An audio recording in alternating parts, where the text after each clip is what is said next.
ನಮಸ್ಕಾರ ಸ್ನೇಹಿತರೆ, ನಾನು Vani Kusumakar. Welcome to my channel. ಎಲ್ಲರಿಗೂ ಮಹಾಶಿವರಾತ್ರಿ ಹಬ್ಬದ ಶುಭಾಶಯಗಳು.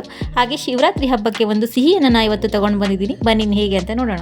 ಇವತ್ತಿನ ರೆಸಿಪಿ ಅವಲಕ್ಕಿ ಲಡ್ಡು. ನಾನಿಲ್ಲಿ ಅರ್ಧ ಕಪ್ಪು ಹುರಿಗಡಲೆ, ಅರ್ಧ ಕಪ್ಪು ಶೇಂಗಾ, 1 ಕಪ್ಪು ಅವಲಕ್ಕಿ ಮತ್ತು 3/4 ಕಪ್ಪು ಬೆಲ್ಲದ ಪುಡಿಯನ್ನು ತಗೊಂಡಿದ್ದೀನಿ.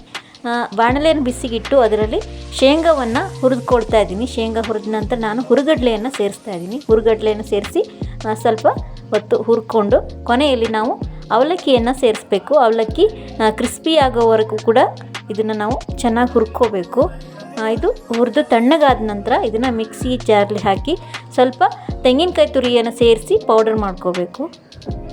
ನಂತರ ನಾವೊಂದು ಬಾಣಲೆಯಲ್ಲಿ 2 ಸ್ಪೂನ್ ತುಪ್ಪವನ್ನು ಬಿಸಿ ಮಾಡಿ ಅದರಲ್ಲಿ ಗೋಡಂಬಿ ಮತ್ತು ದ್ರಾಕ್ಷಿಯನ್ನು ಫ್ರೈ ಮಾಡ್ಕೊತಾ ಇದ್ದೀನಿ. ಫ್ರೈ ಮಾಡಿ ತೆಗೆದಿಟ್ಟು ಆನಂತರ ಅದೇ ಬಾಣಲೆಗೆ ಬೆಲ್ಲವನ್ನು ಹಾಕಿ ಅದಕ್ಕೆ ಸ್ವಲ್ಪ ಮಾತ್ರ ನೀರನ್ನು ಸೇರಿಸಬೇಕು.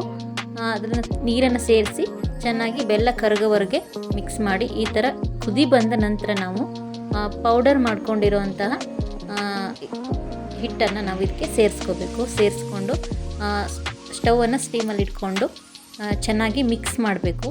ಇದು ಸ್ವಲ್ಪ ಫ್ರೈ ಆದ ನಂತರ ನಾವು ಹುರ್ಕೊಂಡಿರೋ ದ್ರಾಕ್ಷಿ ಗೋಡಂಬಿಯನ್ನು ಇದಕ್ಕೆ ಮಿಕ್ಸ್ ಮಾಡಿ ಒಂದು ಪ್ಲೇಟಿಗೆ ಹಾಕಿ ಸ್ವಲ್ಪ ಹೊತ್ತು ತಣ್ಣಗಾಗೋಕ್ಕೆ ಬಿಡಬೇಕು.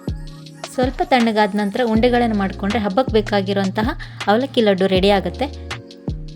ತುಂಬ ಸುಲಭವಾಗಿ ಮಾಡ್ಕೊಳ್ಳೋ ಈ ಲಡ್ಡುವನ್ನು ನೀವು ಒಮ್ಮೆ ಟ್ರೈ ಮಾಡಿ. ಹೇಗಾಯಿತು ಅಂತ ನನಗೆ ಕಮೆಂಟಲ್ಲಿ ತಿಳಿಸಿ. ಈ ವಿಡಿಯೋ ನಿಮಗೆ ಇಷ್ಟ ಆಗಿದ್ದರೆ ಲೈಕ್ ಮಾಡಿ, ಶೇರ್ ಮಾಡಿ. ಹಾಗೆ ಇನ್ನೂ ಸಬ್ಸ್ಕ್ರೈಬ್ ಆಗಿಲ್ಲ ಅಂದರೆ ಈಗಲೇ ನನ್ನ ಚಾನಲ್ಗೆ ಸಬ್ಸ್ಕ್ರೈಬ್ ಆಗಿ. Thank you for watching video. Thank you so much.